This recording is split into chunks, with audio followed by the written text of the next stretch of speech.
Dr. Sachi Sud is an assistant professor in Department of English, BGSB University, Rajouri, Jammu and Kashmir. She has been teaching in the department since 2016. She has pursued her PhD in English on the topic Revisioning Gender Stereotypes in the selected play of Mahesh Dattani. A feminist view, her area of interest are gender studies, Indian literature, Dalit literature, Afghan literature, British literature and medicine. She has, to her credit, 20 research papers published in Scopus Index.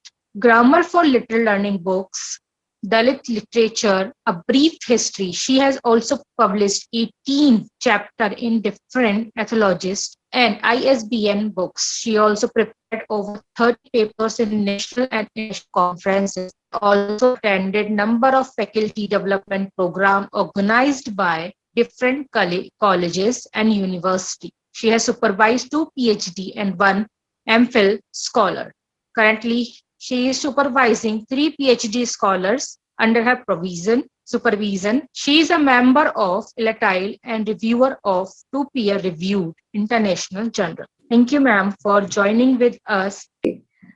Thanks a lot, SEMS Foundation, for approaching me and for giving me this opportunity to interact with the people and to share my views on this topic, which is a very relevant topic, that is gender and feminism.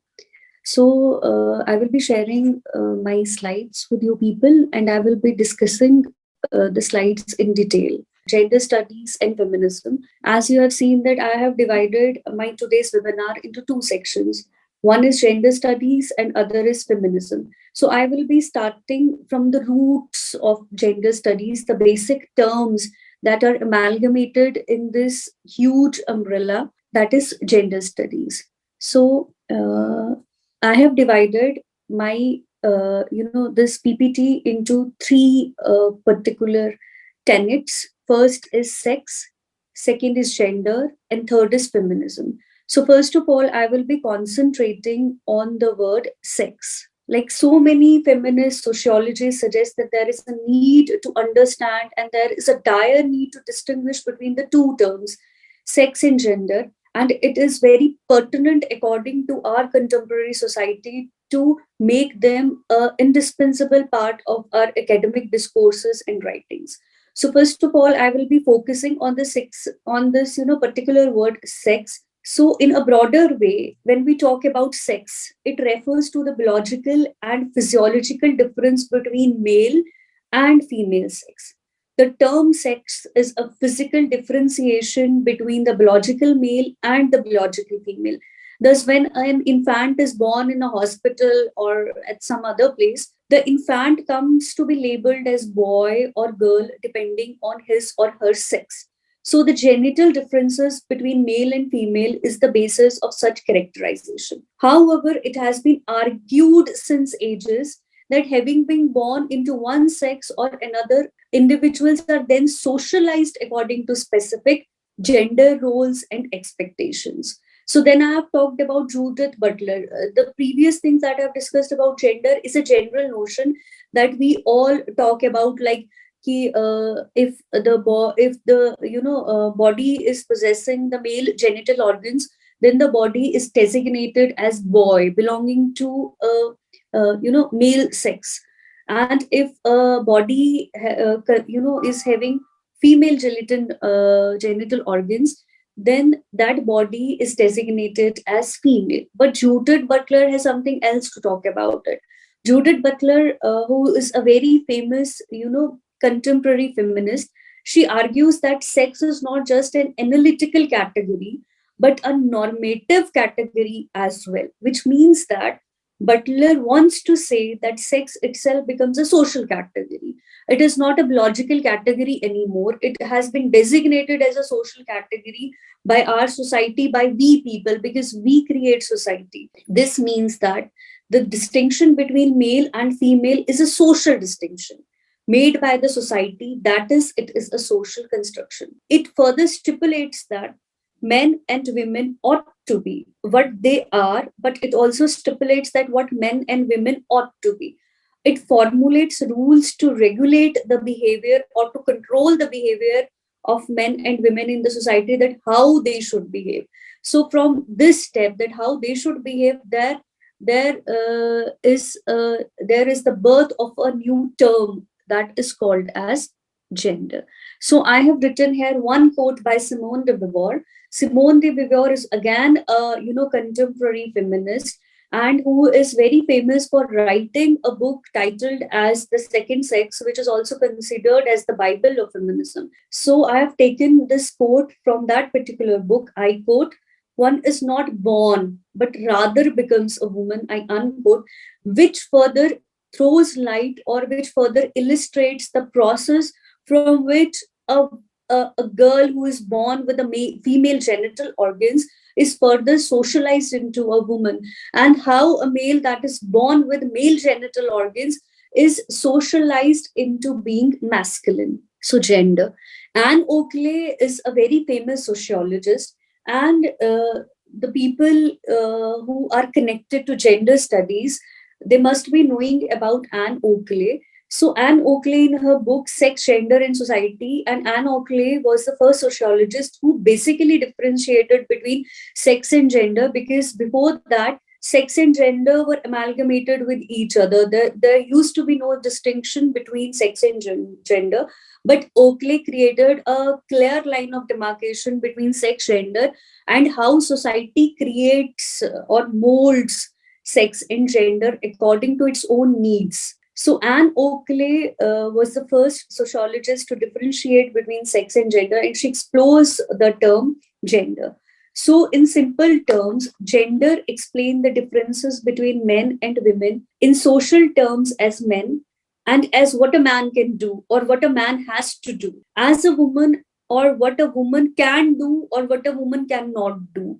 These are the scripts that are already provided to them, that okay, if you're a boy, you have to behave like that, you have to do like this, and if you're a woman, then you have to behave like this should be your behavior in the society. So therefore, gender is an analytical category that is socially constructed to differentiate the biological difference between men and women. So Anne Oakley says that the roles that are assigned to men and women help to support and maintain a further larger institution that is called as the patriarchal society. So the gender differences are set in hierarchical oppositions, such that men are superior and women are subordinate. And it is like a tradition, it is like a sermon by the patriarchal society, that men has to be at the dominating position, and women has to be in the subordinating position always.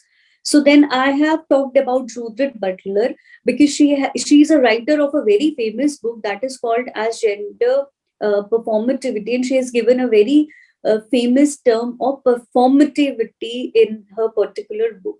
So she theorized about gender, and she introduced the notion of performativity, an idea that gender is involuntarily performed within the dominant discourses of patriarchy, which means whenever an actor goes to perform in the theater or in the movie, they are already being provided with a script. And when they read that script, then they perform, which means a script is already being provided to all of us, and we have to perform according to that particular script. And if we move here and there, and if we are not going to follow the postulates of that particular script, ki ab ladki ho, you have to behave like this. If you are a boy, you have to behave like this. If you are a boy, you have to always show domination. Or agar aap ladki ho, aap unchi awaaz mein baat nahi kar sakte. You can't say, you can't give a voice to your feelings or whatever you want to say. So which means then you will become an outcast अगर आप उस particular script को follow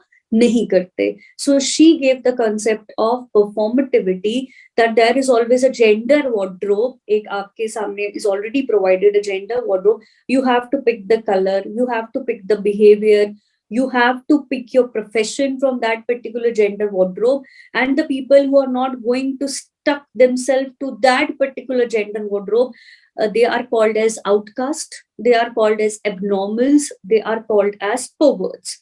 So Butler has a great contribution in the formation of the concept of performative. So Butler's concept is perhaps more radical, as she asserts that all identity concepts are in fact that effects of institutions' practices, discourses with multiple and diffuse points of origin. She further states that sex gender distinction suggests a radical discontinuity between sexed bodies and culturally constructed gender. So, I will be further talking about deconstructing gender. Like Bivor has also talked about that we all can deconstruct gender. That if it is a social construction, if it is constructed by the society, then as a society we have the privilege to deconstruct this gender as well.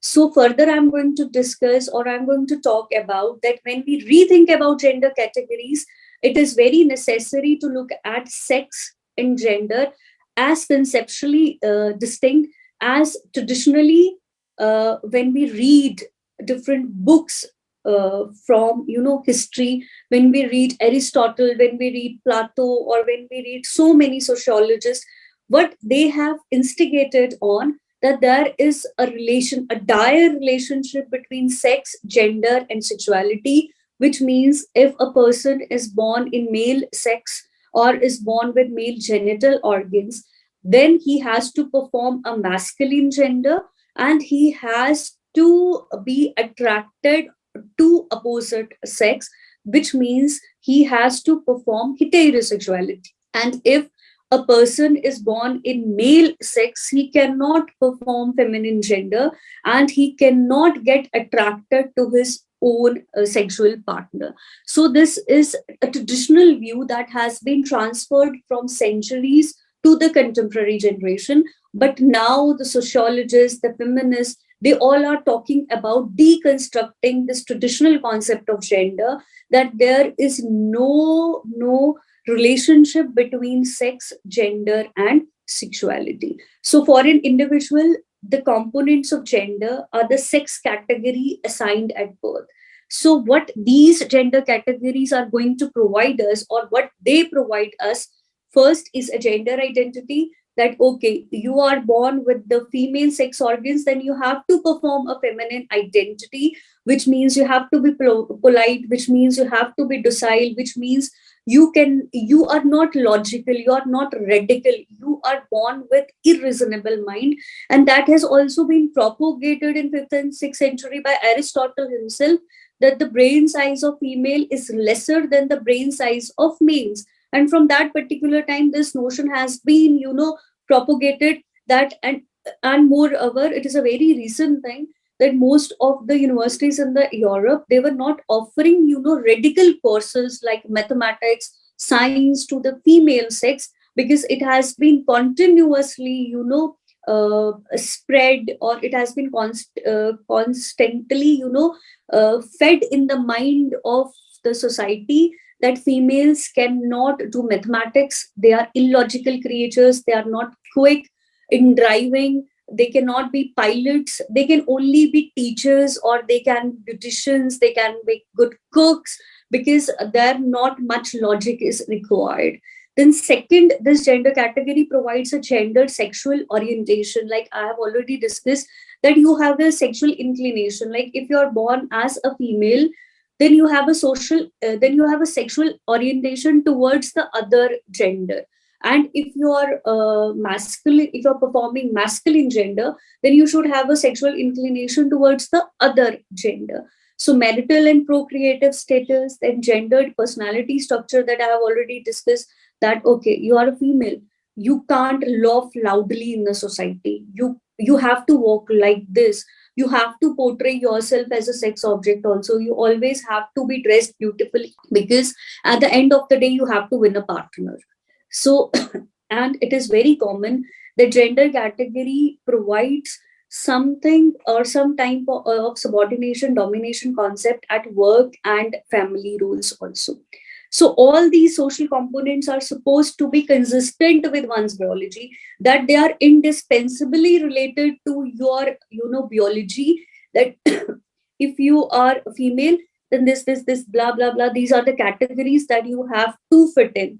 And if you don't fit in all these ideologies, then you will be thrown out of the society as an outcast. So the need for official categorization in societies of infants into neat legal labels, boy or girl, soon after birth, are at the same time subject to arbitrary gender assignments. So again, I will be quoting Butler. According to Butler, I quote, any theorization about gender introduces the notion or idea of performance of gender in terms of masculinity and femininity that I have already discussed. Like William Shakespeare has said that the world is a theater and we all are actors. And when we all are actors, our society has already provided us with a script. Okay, you have to go to this world, and when you are born, we are, we have been provided the muted script. Ki, okay, if you are a girl, you have to wear pink. If you are a girl, you have to be docile. If you are a girl, you have to be a future mother. You have to be a future wife. You have to be a future daughter-in-law. So such characteristics are, idealized or molded into our character right from the birth. Okay, so the sex gender differences raises the issue of male as performing masculinity, like male performing masculinity, and female as performing femininity. With each constructions, the biological differences get heightened through social description of masculinity and femininity. Likewise, blue color, male, pink color, feminine, strength, masculinity, tough, masculinity, weakness, femininity, soft spoken, feminine. So, according to Butler, thus performance of gender becomes involuntary as gender gets internalized through the socialization process within the dominant discourses of patriarchy. Gender is performed at different levels within the family when a child is born, then within the education system. When you look at the textbooks, you see that W for woman, and woman is always wearing a sari, she is always wearing a bindi, and she is always in the kitchen. Okay. D for dad, and dad will always be wearing a tie, a shirt, a suit, and will be carrying a bag to the office. Then D for doll, and a girl, a small girl wearing a frock will be carrying a doll. So B for ball, a little boy wearing a knicker will be playing a ball. So these visual imageries create a deep impact into the mind of the young child who is just 2.5 or 3 years. Okay, I'm a boy. I have to wear a knicker. Knicker should be blue in color, and I have to go into the ground and I have to play football.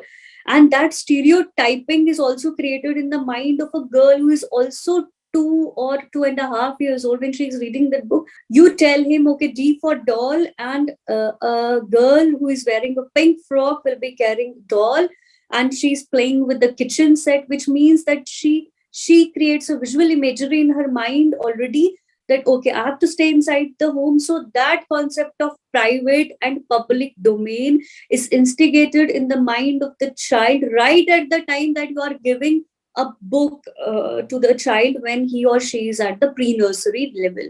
So all these things, like your family structure, like your education system, then the orthodox religion, all these things are trying to propagate this concept of masculinity and femininity, and we all are instigated to perform this particular gender. Now I will be moving on to a very bigger institution that is called as patriarchy. Who is the main, you can say, who runs this particular process of formation of sex, gender, and sexuality? So I will say patriarchy is the main culprit. So what is patriarchy?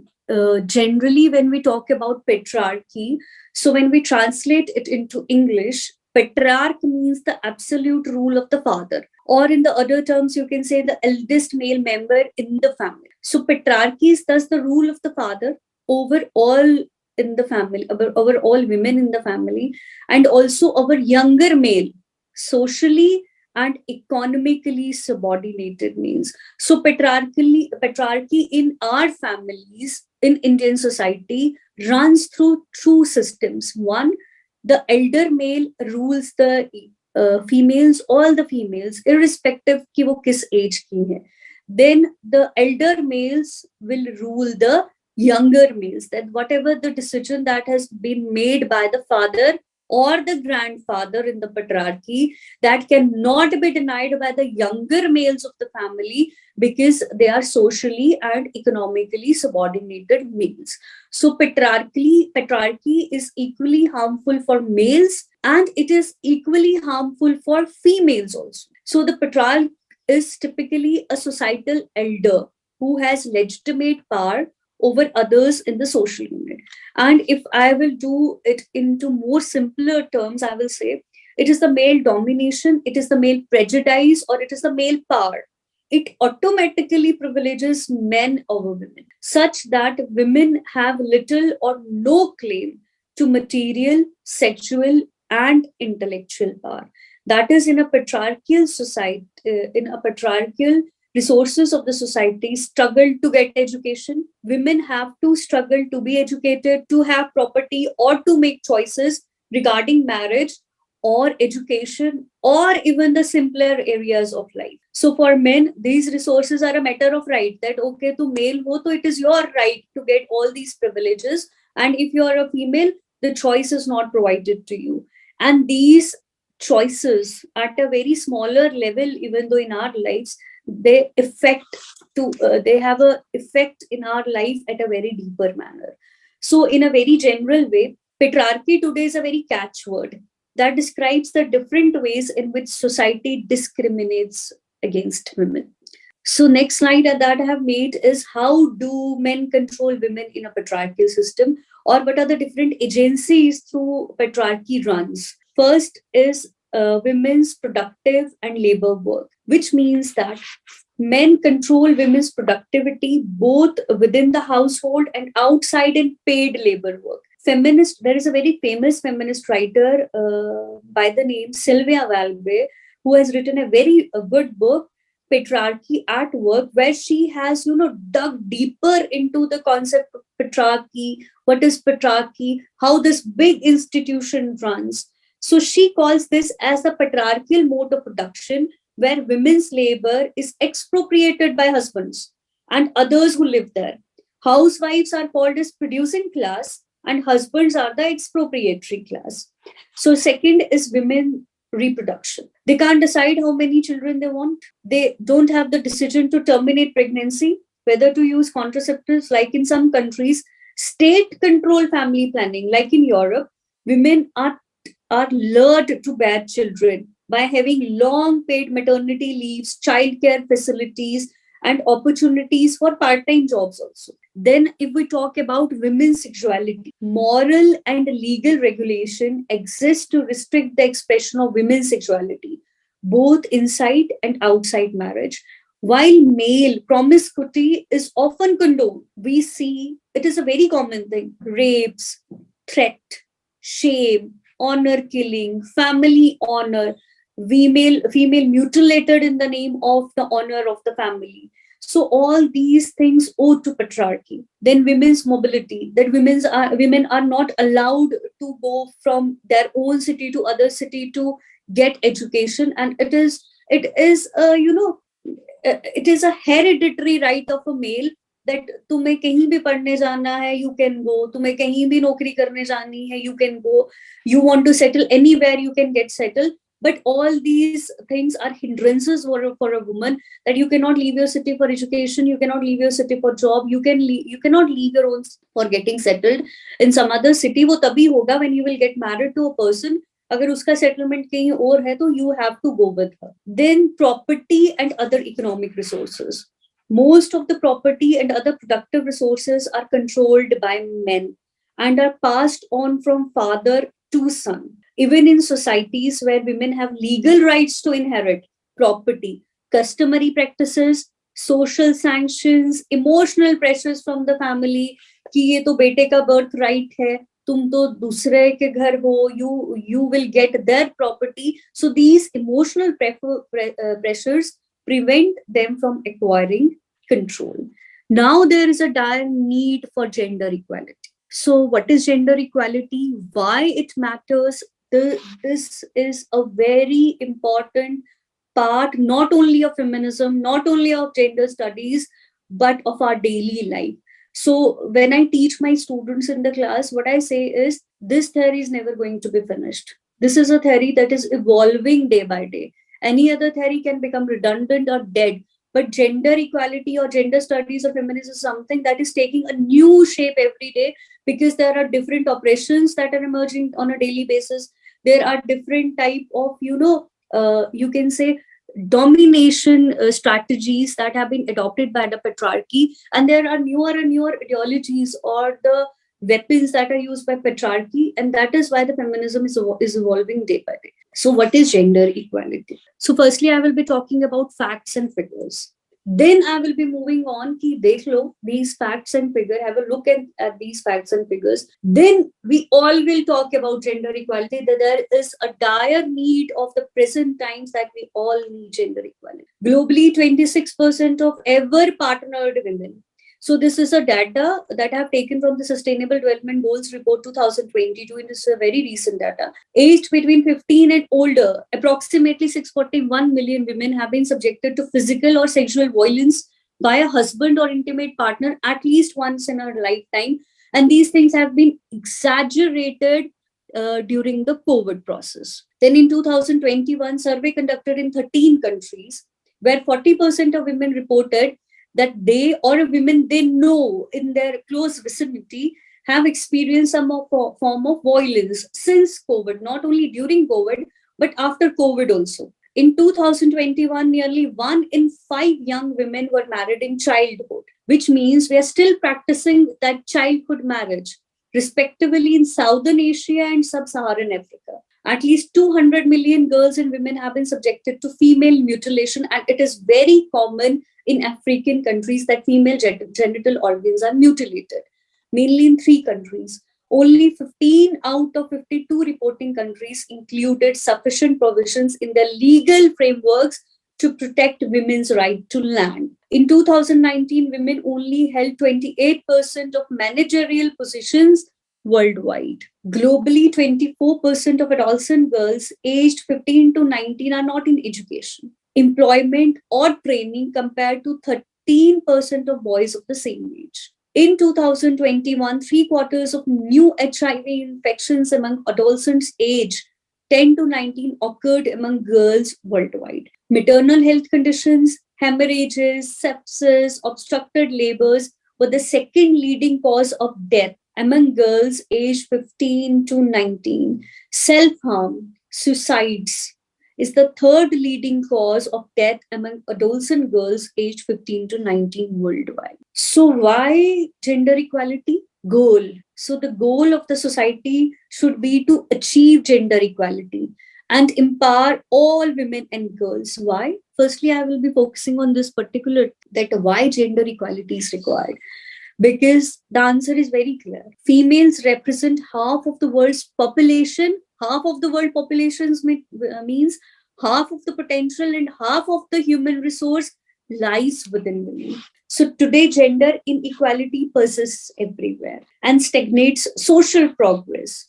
Women continue to be underrepresented at all levels of political leadership across the globe. Women and girls perform a disproportionate share of unpaid domestic work. Inequalities faced by girls begin right at birth and follow them all their lives. In some countries, girls are deprived of even an access to healthcare, poor nutrition, leading to a higher mortality rate. Now, how? How it affects women? Firstly, I have discussed that why gender equality is needed. Now, how it affects women? How does gender inequality affects women is disadvantages in education translates into lack of access to skills and limited opportunities in the labor market. The main reason is that why there is a need of beti padhao, beti bachao, because there is no access to education for the women, and which means that if you're not educated, you have been provided with limited opportunities in the labor market. Women empowerment is essential to expand economic growth and to promote social development. More issues like certain issues I have discussed, okay, female mutilation, health sector, education, There are so many other issues also. In three girls aged between 15 to 49 have experienced some form of female genital mutilation in 30 countries in Africa, Middle East, where the harmful practice is most common, with a high risk of prolonged bleeding infection, including HIV, childbirth complications, infertility, and even death. The COVID 19 lockdown further caused domestic violence to increase in many countries, including India, showing the critical importance of social protection for women and girls. So, now why gender equality matters? Why there is a need of gender equality? Regardless of where you live in, gender equality is a fundamental human right that women have the right to say that I am also a human being. Rest, according to our traditional view, males are only human beings. So what feminists want to say, that do consider us as living creatures, that we also exist, we also breathe, we can also walk, we are also a category of living things. So advancing gender equality is critical to all areas of a healthy society, from reducing poverty to promoting health, education, protection, and well being, not only of females, but also of males. So, how much we have achieved yet? International commitments to advance gender equality have brought about improvement in some areas. Like child marriages have been declined to a certain extent in recent years, and women's representation in the political arena is higher than ever before. But the promise of a world in which every woman and girl enjoys full gender equality and where all legal, social, and economic barriers to their empowerment have been removed remains unfulfilled, and it is very pathetic. So, what can we do to fix issues? How to fix these issues of gender equality? So, I will be talking about an individual level. I'm not here talking about the government intervention or the intervention of some international agencies or the national agencies. I'm talking about my level. I'm talking about your level. That how individual responsibility matters. If you're a girl and you're at a school, you're in a college or in a university, help empower your classmate to fight for their rights to access sexual and reproductive health services. If you're a woman, you can address unconscious biases and implicit associations that form an unintended and often an invisible barrier to equal opportunity. And if you're a man or a boy, you can work alongside women and girls to achieve gender equality and embrace healthy and respectful relationship with your mother, with your sister, with your wife, with your partner, with your daughter. Then you can fund educational campaigns. If you're a professional, if you earn, then you can fund educational campaigns to curb cultural practices like female genital mutilation and change harmful laws that limit the rights of girls and women and prevent them from achieving their full potential. Then I will be talking about feminism. Feminism, again, is a catchword like patriarchy, but people have different viewpoints about feminism. Some say that feminism is good for society, some say feminism is harmful for society. But feminism now has become an indispensable part of our society. And feminism, remember one thing always, that feminism does not talk about only, women empowerment. It also talks about gender equality. And when we talk about gender equality, there is not only one gender, there are multiple genders. So feminism is an awareness of women's oppression and exploitation in society, at the place of work, at your workplace, within the family, and the conscious effort by all the genders to change the situation, which means the conscious effort is not only by the feminine gender, but by all the genders. So the basic postulates. It is not only an academic exercise that, okay, I am teaching gender studies in the class, so I have to restrict it only to the academic exercise. It is not only an academic exercise like so many other theories, but it is action oriented, which, instigates the readers, the students, the audiences, the spectators to talk about it, to have an action for it. It is an ideology, it is a belief system, and it is an ideology against oppression and exploitation of women. And it talks about the social, political, cultural, economic rights of women. So it consists of ideologies by different critics. It talks about thoughts, it talks about theories, it talks about perspectives from time to time. So it is a woman's search for self identity. Self identity means you are a daughter, you are a wife, you are a daughter in law, you are a mother, you are a teacher, you are a nurse, you are a doctor, you are carrying multiple identities from morning to night. But who you are basic, that is self identity. That first of all, you are a woman. You have to, your first duty is towards you as a woman, and the rest of the responsibilities and rest of the taglines that you are carrying, they are just a part of your other identity. So feminism is a philosophy, it is also a movement that struggles against women's exploitation and expression. So it started in the West. It came to India in the early 19th century. And in India, Mahatma Gandhi also propagated feminism in one way or the other. So when we talk about feminism in the West, it is further, I will not be going deeper into these waves. So it is further divided into four waves.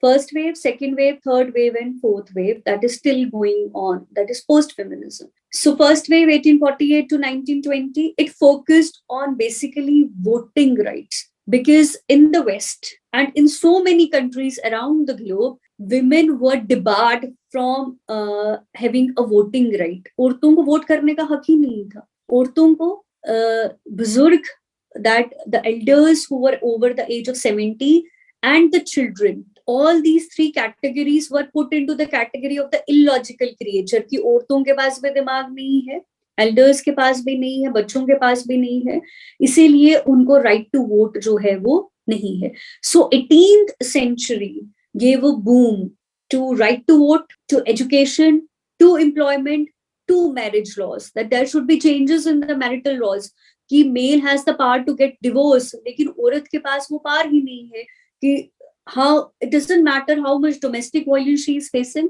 that she is in a toxic relationship, but she cannot move outside that toxic marriage. So first wave focused on this particular thing कि if you can win the right to vote, if you can win the political rights, then you can earn anything. But unfortunately in 1920s the feminists realized that only by winning political rights you cannot achieve everything.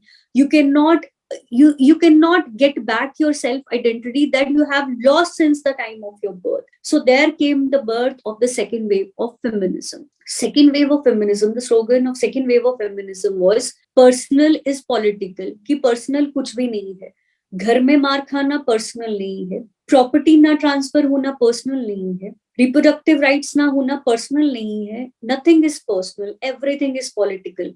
You have to again go back to constitution and you have to win all these rights, because what we think ये घर की बात है, घर में संभाल लो, ये घर में नहीं संभाली जा रही थी, इसीलिए waves की जरूरत पड़ी. So from 1920s to 1980s they focused on patriarchy. By patriarchy that I have already discussed in detail, कि in our education system, in our family setup, in our health sector, in our orthodox religion, these concepts of subordination and domination have been regularly fed into the male and female mind.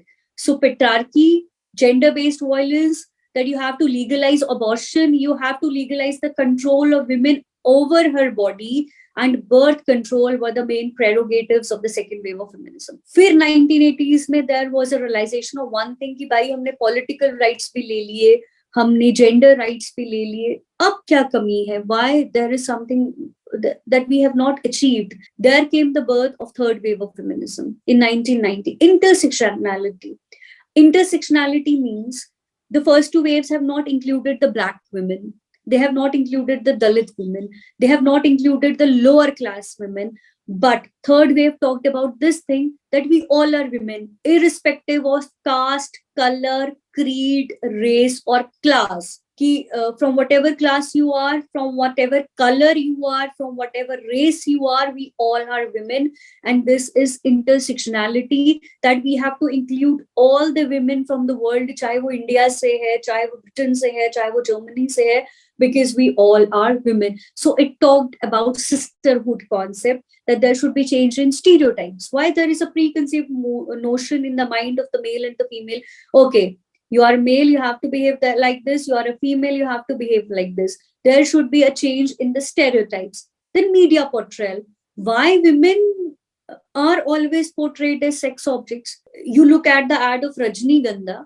So the male Ajay Devgan will be eating Rajnigandha. Then Shah Rukh Khan will be eating Rajnigandha, and all the female, dancers, they would be dancing behind Ajay Devgan and Shah Rukh Khan. And a boy is driving a bike, and the female is sitting like an object behind the male. So these media portrayals, and in fact in our Bollywood movies, up to 2000, the females were objectified. The females were portrayed just an object, but not as a creature with a voice. So after that, contemporary society, there is post-feminism. Post-feminism talks about homosexuality. It talks about queer theory. It talks about sisterhood concept. It talks about body as being positive. That different taboos are related to female body. Okay? Maternity, menstruation, all these things are taboos that have been attached to a female body since centuries. Then now this is a time to remove all these taboos. If you want to get married, this is a time of making choices. If you want to get married, it's your choice. If you don't want to get married, it is again your choice. If you want to have kids, it's your choice. If you don't want to have kids, it's your choice, because it's your body. If you want to be a homemaker, it's your choice. Nobody can force you कि तुम पढ़ी लिखी हो, तुम काम करने जाओ. And if you want to do job, again, it's your choice. If you want to make a balance between workplace and home, it is again your choice.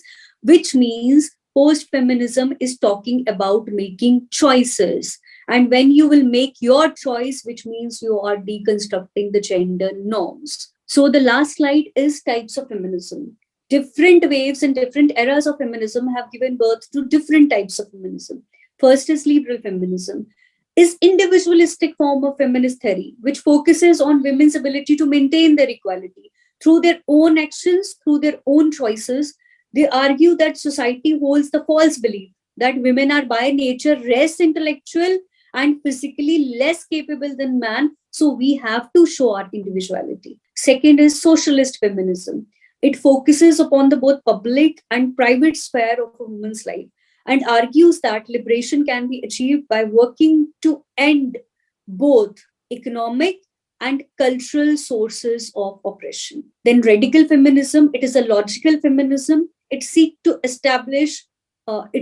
abolish patriarchy by challenging existing social norms and institutions rather than through a purely political process. This includes changing the notion of traditional gender roles first, then opposing the sexual objectification of women, like I told you, in your ads, in your Bollywood movies, in your Hollywood movies, in Netflix series, everywhere, and raising public awareness about such issues as rape and violence against women. So I will be concluding my presentation by saying gender equality is essential to ensure that every child, it doesn't matter if the child is a girl or a boy, has a fair chance in life. And we should consider all the children, that they are living entities and they all have the right to live and sustain on this beautiful earth. So thanks a lot. This is all from my side. Okay.